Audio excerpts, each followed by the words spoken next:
Se você quiser ajudar, se você está precisando de ajuda, procure os nossos irmãos lá da UMP, tá bom?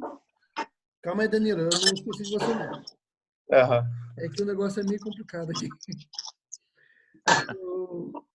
Deixa eu encontrar aqui onde foi que eu achei aquela hora. Informações da reunião.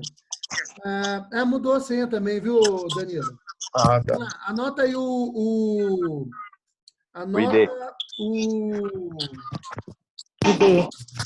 o ID da reunião. Espera aí. O pessoal está pedindo para aceitar, e quando eu abro uma coisa, fecha outra aqui. Tá. Informações da reunião. O ID. Anota aí. 882 0448 448 7300. Então, vou repetir, tá? O ID.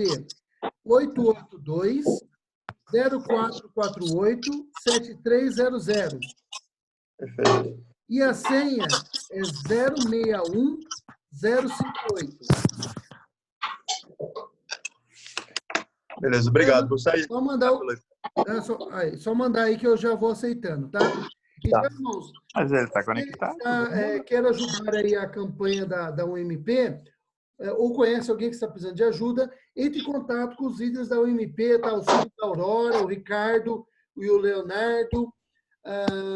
Converse com o Luan, filho da Sueli, né? O Luan Patriani.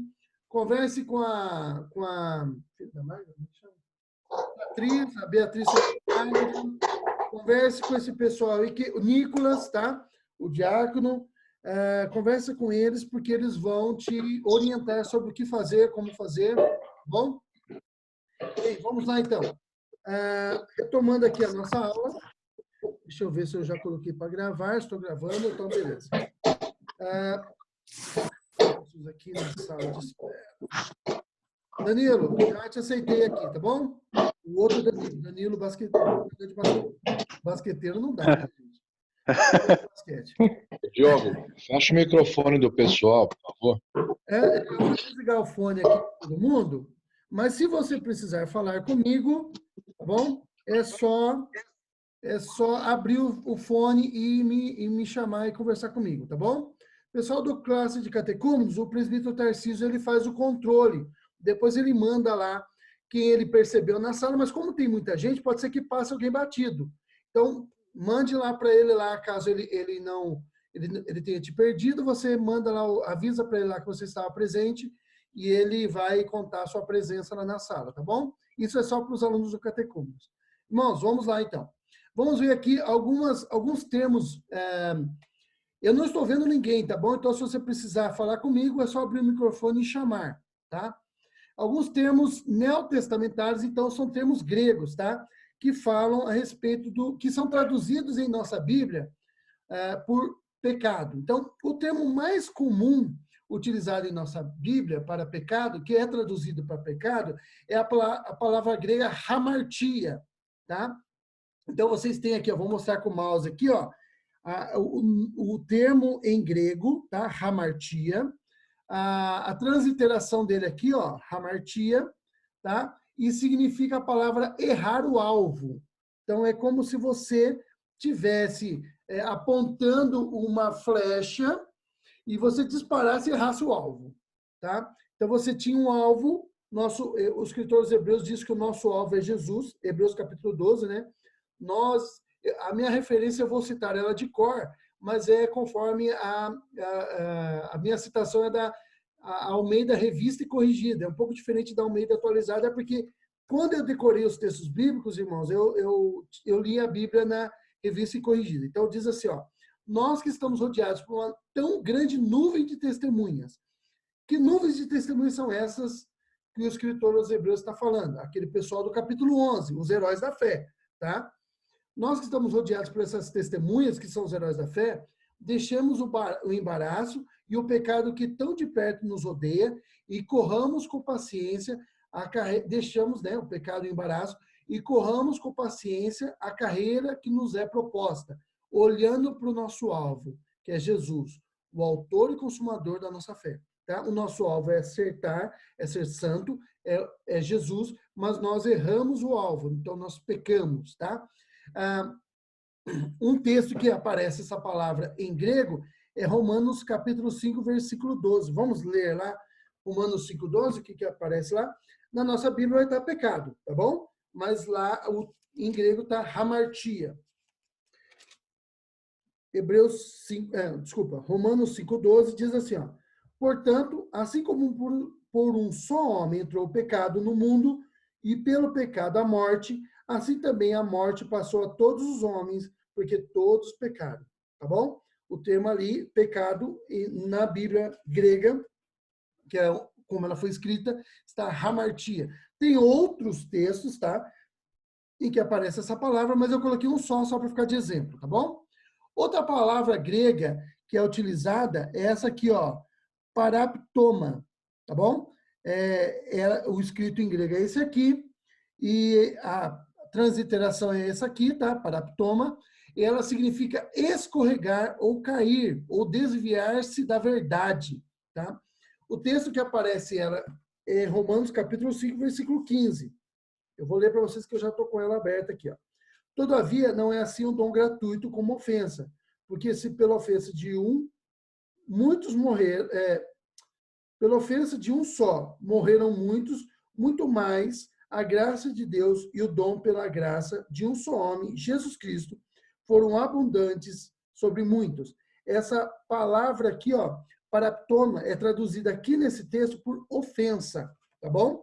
Mas algumas vezes ela aparece como pecado. Pelo pecado de um só homem entrou o pecado no mundo, né? Entrou a transgressão no mundo, muitos morreram, melhor dizendo, pela obediência de um só homem, que é Jesus Cristo, todos somos salvos. Então, essa outra palavra aqui. Então, uma das coisas que significa pecado é errar o alvo. Nosso alvo era ser santos para Deus. Nós erramos e nós pecamos, tá? Quando nós erramos, nós pecamos. Outra coisa é que nós desviamos da verdade. Nós escorregamos, tá? Caímos da verdade, tá bom? Outra palavra grega que aparece no texto bíblico é odikia, radikia, tá? Sempre que tem a palavra, sempre que no grego a palavra começa com uma vogal, aqui é a alfa, né?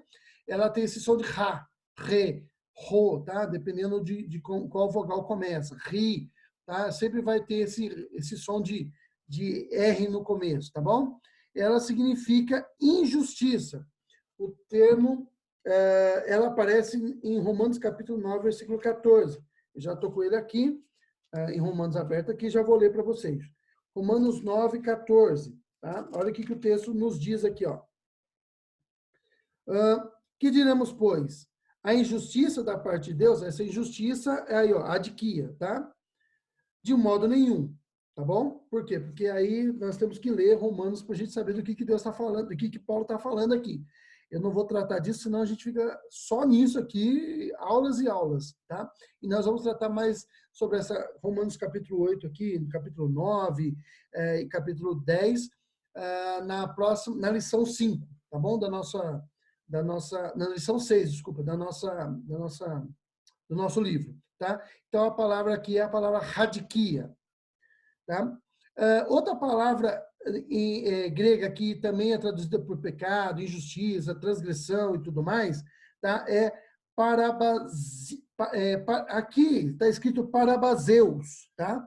Aqui em grego, porque ele está no genitivo, tá bom? Estou mostrando aqui para vocês aqui, ó. Espero que vocês estejam vendo, tá bom? Parabaseus. Ela está no genitivo, mas o nominativo, o nome do substantivo aqui, tá?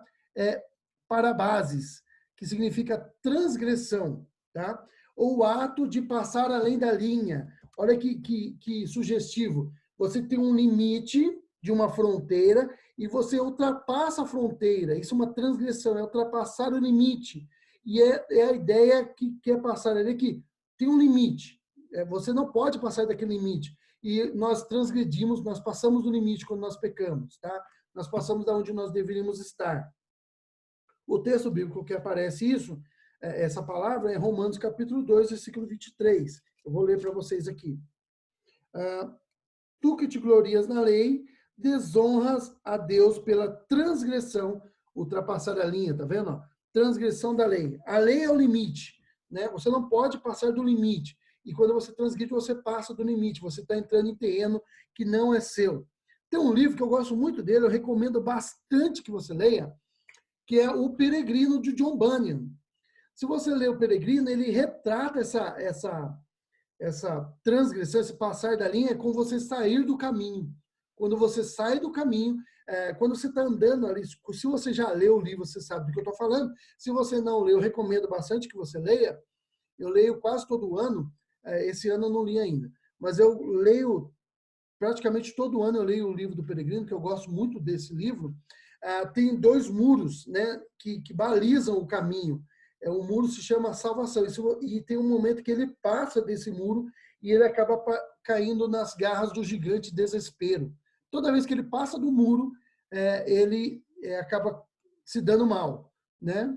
Então, quando você passa da linha, você pecou, você transgrediu a lei de Deus, tá? E a última palavra aqui que eu quero falar para vocês, que está no Novo Testamento, que é traduzido por pecado, transgressão, tal, é hanomia, né?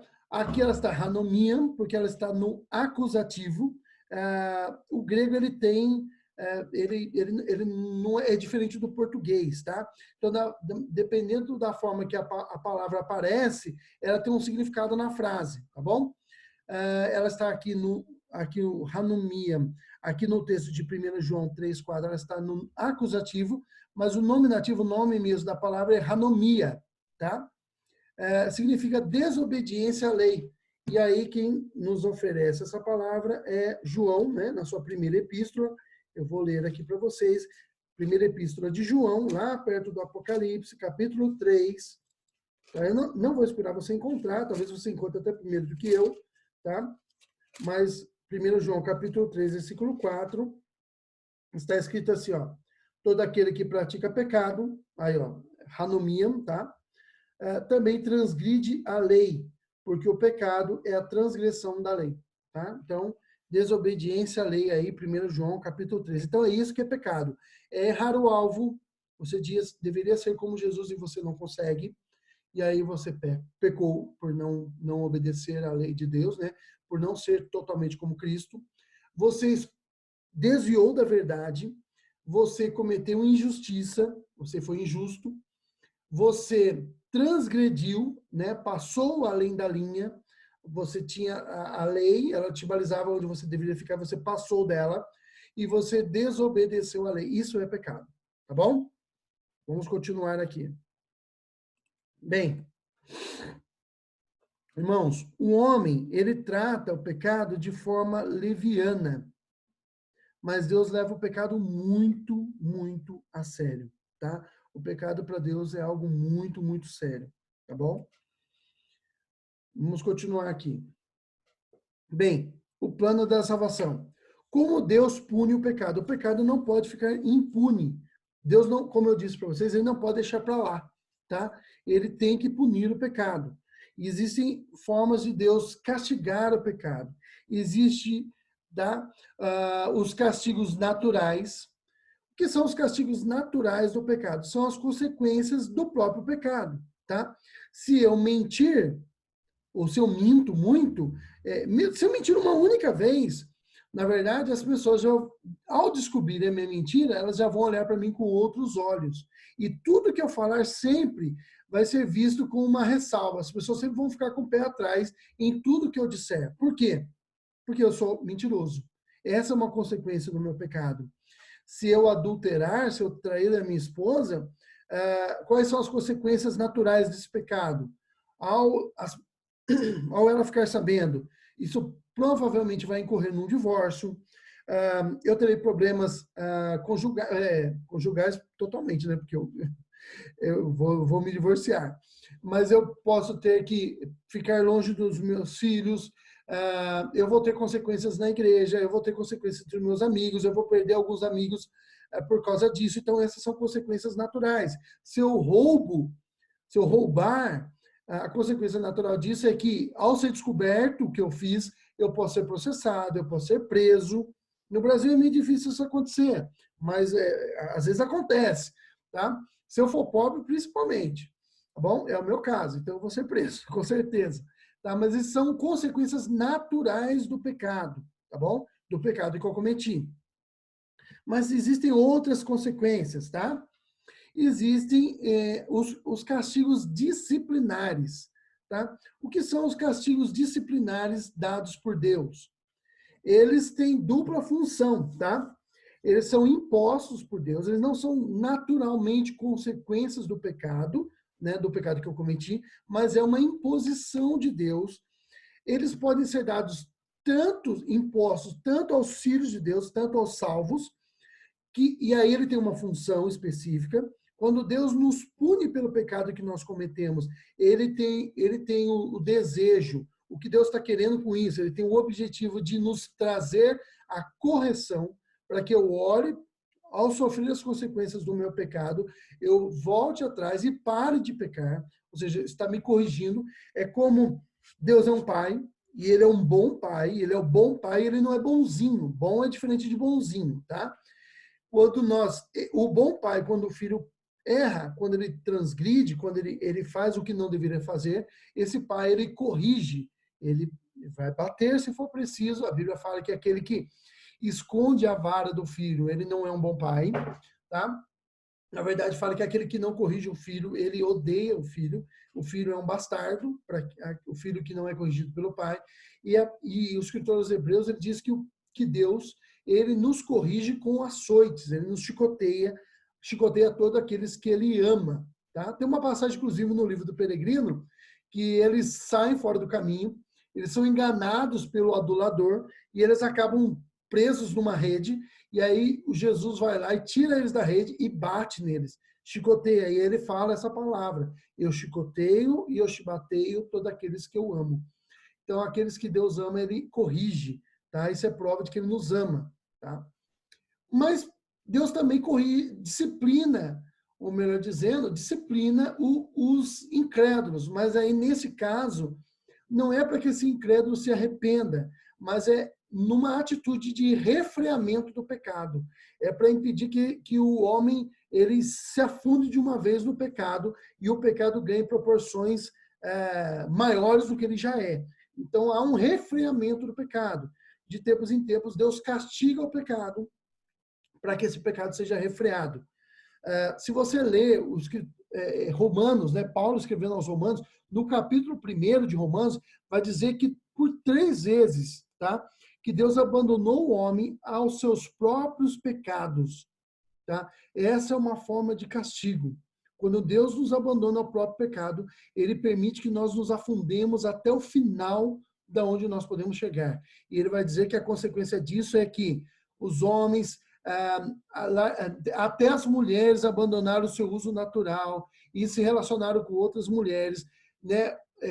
Pessoas do mesmo sexo coabitando para sua própria perdição. Então, quando Deus abandona, é para que o homem se afunde completamente no pecado, e aí ele não refreia, tá bom? Mas, às vezes, Deus refreia os nossos pecados, ele manda, enfim, algum castigo para que esse pecado seja refreado. Lembra? Nós temos alguns exemplos desse na Bíblia. Nós temos um exemplo bem dramático, tá? Que ele vai se repetir um dia novamente, que é não por águas, mas por fogo, quando Deus envia o dilúvio, tá? Foi para refreamento do pecado. Nós temos um outro exemplo aí com fogo, quando Deus destrói as cidades de Sodoma e Gomorra. Foi para refrear o pecado. O pecado ali estava ganhando proporções incontroláveis e Deus refreia o pecado. Ele manda ali o juízo e ele destrói as 2 cidades para que o pecado ali seja punido e refreado, né?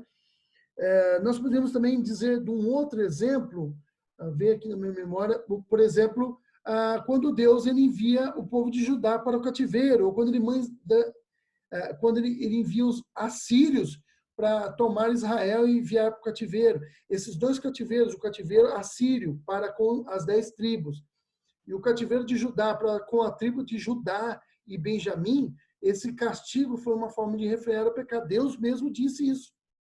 Se você ler o livro, né, do profeta Amós, você vai ver isso bem claro. Eu recomendo que leia a Bíblia toda, mas tem uns livrinhos que a gente não lê e eles são muito legais, tá? O livro de Amós, né, do profeta Amós, é entre os 12 menores. menores por causa do tamanho do livro, né? Não por causa da importância. Se você ler esse livro, você vai ver, né? Por 2 transgressões, por 3 transgressões e também por 4, virá juízo sobre Judá, por causa disso, disso. Leia lá, é muito bom o livro de Amós, tá bom? Então, esses são os castigos disciplinares. Para o justo, é para que ele se arrependa. Para o ímpio, para que refreie o pecado, tá bom? Quando Deus não refreia, ele entrega a pessoa ao seu próprio pecado, e aí ela se afunda cada vez mais. E aí as pessoas começam, no que diz respeito à sexualidade, cada dia é um parceiro novo, e aí daqui a pouco sexo com pessoas né, do gênero oposto, né, do sexo oposto, não resolve, e aí você começa a ter relações sexuais com pessoas do seu próprio sexo, daqui a pouco você está tendo relações com animais, e aí a coisa não tem fim, porque quando Deus entrega o homem ao seu próprio pecado, ele se afunda cada vez mais no lamaçal, e não tem, é o juízo de Deus para com essas pessoas, tá bom? E existe um outro tipo de castigo, que é o castigo eterno, ou na vida futura, tá bom? Que castigo é esse, irmãos? É o castigo permanente, é o castigo eterno, aplicado aos ímpios no inferno. Aí eu quero fazer uma ressalva, tá? Tem várias palavras gregas que elas são traduzidas por inferno na Bíblia, e elas não têm o mesmo significado sempre, tá bom? O inferno aqui, não estou me referindo ao Hades, a terra dos mortos, lá, onde os mortos estão sofrendo já, aqueles que morreram sem Cristo já estão sofrendo os primeiros castigos, mas aí o que eu me refiro é ao lago de fogo e enxofre, aquele que queimará por toda a eternidade, onde todos os ímpios passarão a eternidade sofrendo em consequência de rejeitarem a salvação oferecida por Deus, tá bom? Esse é o castigo eterno. Esse castigo é para os ímpios, tá bom? É para aqueles que não creram em Deus. A palavra ímpio, tá? Ela é a junção de 2 palavras, de não, de negação, e pio, de piedoso, tá? De aqueles que amam a Deus, tá? Daquele que é injusto, daquele que não é salvo, tá bom? Daqueles que não foram salvos por Deus, aqueles que não creram no sacrifício de Cristo, antes o rejeitaram, tá bom? Para os ímpios, para os infiéis, haverá um castigo eterno, tá? Na vida futura. Ele começa já a partir do momento que o homem morre, o homem sem Deus morre, ele já começa a padecer, mas ele ainda não está no lago de fogo e enxofre, ele está no Hades, e depois ele vai passar o restante da eternidade, após o julgamento final, o juízo final, ele vai passar o restante da eternidade no lago de fogo e enxofre, que Jesus faz várias referências sobre ele, onde o bicho nunca morre, onde o fogo nunca apaga. Tá? Jesus faz referências. Na verdade, Jesus fala mais do inferno do que do céu. Tá? Bom, vamos continuar aqui. E ele é é uma verdade muito presente nos textos bíblicos. Vamos lá. A obra redentora de Cristo. Por mais que Deus nos ame, tá? Ele não pode transigir com a sua justiça. Eu te convido a abrir o texto de Provérbios, capítulo 17, versículo 15. Eu quero ler para vocês aqui. Provérbios 17. Provérbios é depois de Salmos, tá? Capítulo 17.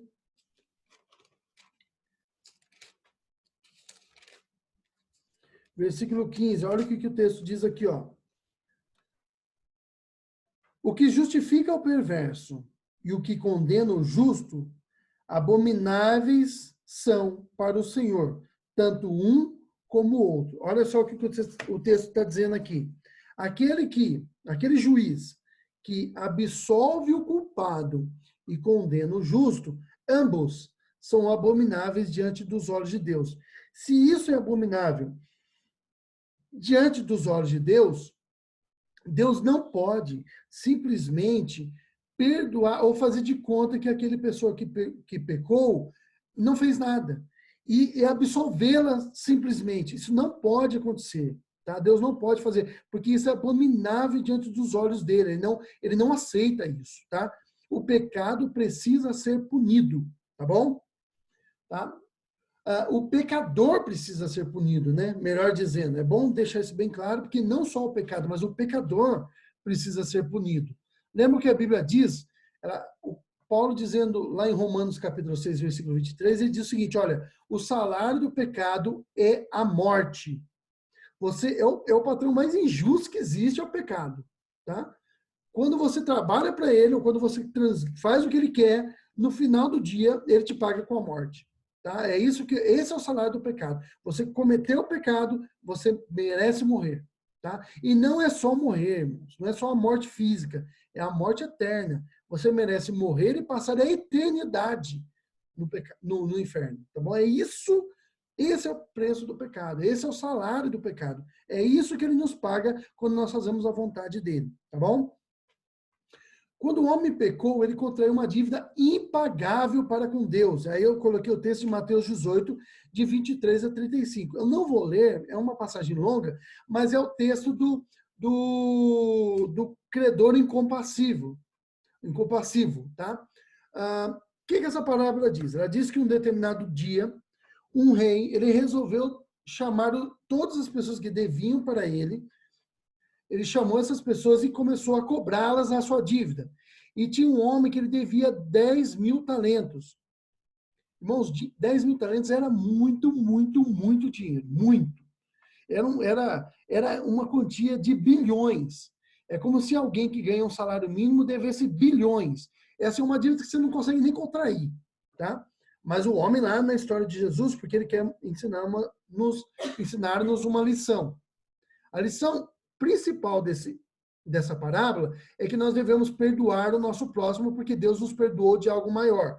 Mas a lição secundária dessa parábola é que a dívida que nós tínhamos era completamente impagável. Você imagina um homem que ganha R$1.000 por mês, que é basicamente o salário mínimo, que devesse 10 bilhões. Tem como esse cara pagar essa dívida? Mesmo que ele vivesse a vida inteira dele, sem gastar o dinheiro dele, só guardando, ele não conseguiria. Seria preciso milhares de anos. Depois você faz a conta aí, tá? De quanto tempo precisaria. Ele não teria como pagar. Então, o que o rei faz? O rei cobra a dívida, o homem diz para o rei assim, olha, rei, ser misericordioso comigo, que tudo lhe pagarei. É mentira, ele não tem como pagar, tá? Mas a intenção é pagar. E aí o rei, tomado de íntima compaixão, perdoa a dívida. Mas quando o rei perdoa a dívida, irmãos, quer dizer que a dívida foi deixada para lá? Não, a dívida foi paga. Quem foi que pagou a dívida? O próprio rei. Quando eu cubro uma dívida sua, quando eu perdoo uma dívida sua, significa que eu mesmo cobri essa dívida. Eu mesmo paguei essa dívida. E foi exatamente isso que Deus fez. Deus pagou a dívida. Como ele pagou a dívida? O filho pagou, porque ele tinha condições de pagar. O filho, Deus, na pessoa do filho, né, na segunda pessoa da Trindade, pagou a dívida que era nossa. Morreu uma morte substitutiva em nosso lugar. Tá? Ele pagou completamente a dívida. Tá bom? Essa foi a solução de Deus. O nosso Redentor pagou morreu em nosso lugar. Ele sofreu aquilo que era nosso. Nós deveríamos ter sofrido. E se nós sofrêssemos, nós estaremos completamente perdidos para sempre. Tá? Mas ele pagou completamente essa dívida. Tá bom? Nosso tempo está acabando aqui. Eu vou seguir aqui Romanos 5:8. Depois eu mando os slides para vocês, tá bom? Mando nos grupos aí. E vocês podem compartilhar com quem vocês quiserem, tá bom? Não tem, a obra aqui é gratuita, tá? Não vai cobrar nada de vocês, tá bom? Vamos lá, seguindo aqui. Bom, a obra de Cristo, tá? A obra redentora de Cristo, irmãos, ela foi completa, ela pagou completamente, tá? Veja, pagou completamente a sua dívida, a minha dívida, pagou plenamente. Nós não devemos mais nada. Ela pagou todos os pecados que nós cometemos antes mesmo de crermos em Cristo, pagou pelos pecados que nós cometemos agora e pagou pelos pecados que ainda nós iremos cometer. A dívida está completamente paga.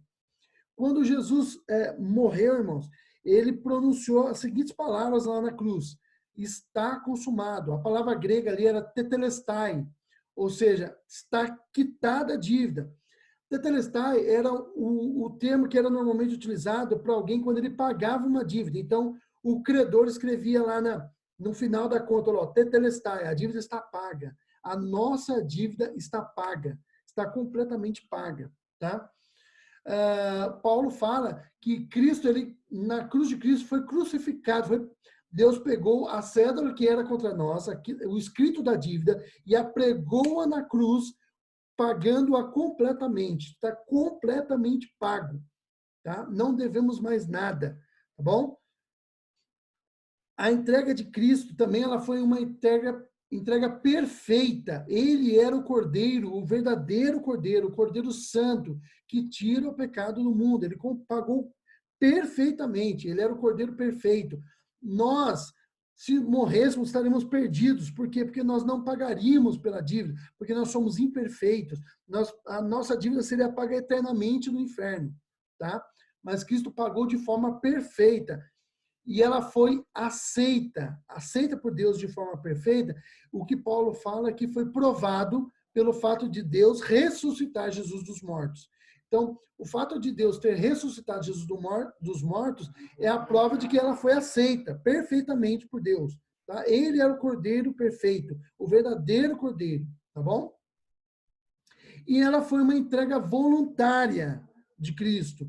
Ninguém obrigou Jesus a morrer, irmãos. Ninguém obrigou Jesus a morrer. O Pai não obrigou Jesus a morrer. O Espírito Santo não obrigou. Jesus, ele fez voluntariamente. Ele disse isso. Ele disse isso. Ele falou lá, teve um momento quando as pessoas querem matá-lo e ele fala o seguinte, olha, ninguém tira a minha vida, mas eu voluntariamente a dou. Ninguém poderia tirar a dívida. Se vocês lerem naquela passagem bíblica, que Jesus, lá no comecinho do ministério dele, quando ele está na sinagoga, e ele lê aquela passagem de Isaías, que ele fala, olha, o Espírito do Senhor está sobre mim, pelo que me ungiu a pregar libertação aos cativos, liberdade, visão aos cegos, aí Jesus fala assim, desculpe, irmãos, é que alguém pediu aqui para entrar na sala e eu aceitei.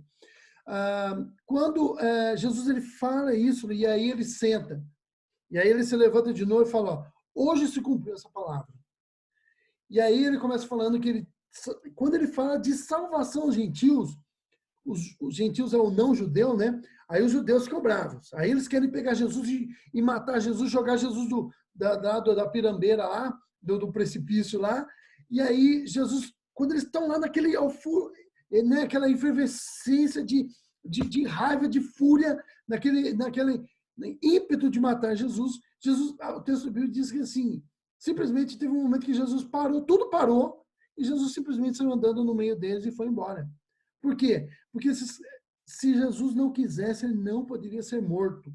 Ele se entregou voluntariamente por nós, porque ele quis. Tá? Isso é a convenção santa, a Santa Trindade se reuniu em algum momento, né? Ou sempre esteve reunido, né? Na eternidade, melhor dizendo, e eles decidiram, de comum acordo, né? Lá na eternidade, os decretos eternos de Deus, ele decidiu que o filho morreria e ele veio voluntariamente. Tá? Isso é importante porque, irmãos, nós precisamos definir algumas coisas que nós, às vezes, enxergamos errado. Tá? Olha só. Ele não foi uma vítima. Tá bom? Jesus não foi uma vítima do sistema, ele não foi uma vítima dos judeus, ele não foi uma vítima. Jesus ele se entregou de forma voluntária. Tá bom? Outra questão aqui é que ele não foi um mártir. Jesus não foi um mártir. Tá? Ele não morreu para dar um exemplo. Ele não morreu para que nós seguíssemos como os teólogos liberais ensinam. A Bíblia não permite essa interpretação. A Bíblia não permite essa interpretação. Jesus, ele morreu para pagar a dívida que era nossa. Tá? E ele morreu em nosso lugar. Ele tomou todo o cálice da ira de Deus, que era nós que deveríamos ter bebido. Ele tomou todo o cálice da ira, tá? Que ele pisou sozinho, tá bom? E esse cálice da ira de Deus foi bebido por Cristo e nós somos salvos, tá? É como aquela história do laço do passarinheiro que nós temos lá na Bíblia. Quebrou-se o laço e nós escapamos, tá bom? Deus nos livrou, tá? Jesus morreu em nosso lugar para que nós fôssemos salvos. Foi uma entrega completa, foi uma entrega perfeita, foi uma entrega voluntária, tá bom? Graças ao sacrifício substitutivo de Jesus, somos feitos filhos de Deus e co-herdeiros com Cristo. Nós vamos continuar tratando dessa questão da obra redentora de Cristo na próxima aula, tá bom? Mas nós já temos, aí nós vamos tratar a respeito do arrependimento e fé, nós vamos ver com mais calma essas questões aí, tá bom? Mas a nossa aula se encerra por hoje, tá? Jesus, nós se encerra com essa questão. Jesus, ele sendo Deus eterno, né? Segunda pessoa da Trindade, nós já falamos também por que chama-se primeira, segunda e terceira, para quem não estava, tem a ver com a questão das pessoas do discurso. Jesus, ele tomou-se forma de homem, tá? Porque pensava que o substituto fosse um homem perfeito. Ele toma a forma de homem, através de uma obra do Espírito Santo. Ele pega Jesus de uma forma inexplicável, é por isso que a gente fala que é um milagre, tá? Ele coloca Jesus dentro de Maria, da Virgem, e ela concebe da luz ao Filho, aquele que já existia antes. Agora ele toma a forma de homem, ele se torna carne, e esse homem vive entre nós por 33 anos,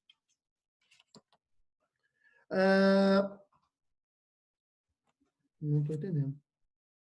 José? Tá. Por 33 anos, e ele morre em nosso lugar. A obediência de Cristo até a morte de cruz, é o que nos nos proporcionou a salvação em Cristo, e pela fé nele nós somos salvos. Amém, irmãos? Deus abençoe vocês. Eu estou interrompendo aqui a nosso compartilhamento, tá bom? Nós estamos aqui com poucos segundos para acabar a nossa aula. Eu agradeço a todos que assistiram a nossa aula. Deus abençoe. Estou vendo ali o irmão presbítero José Roberto Abrecht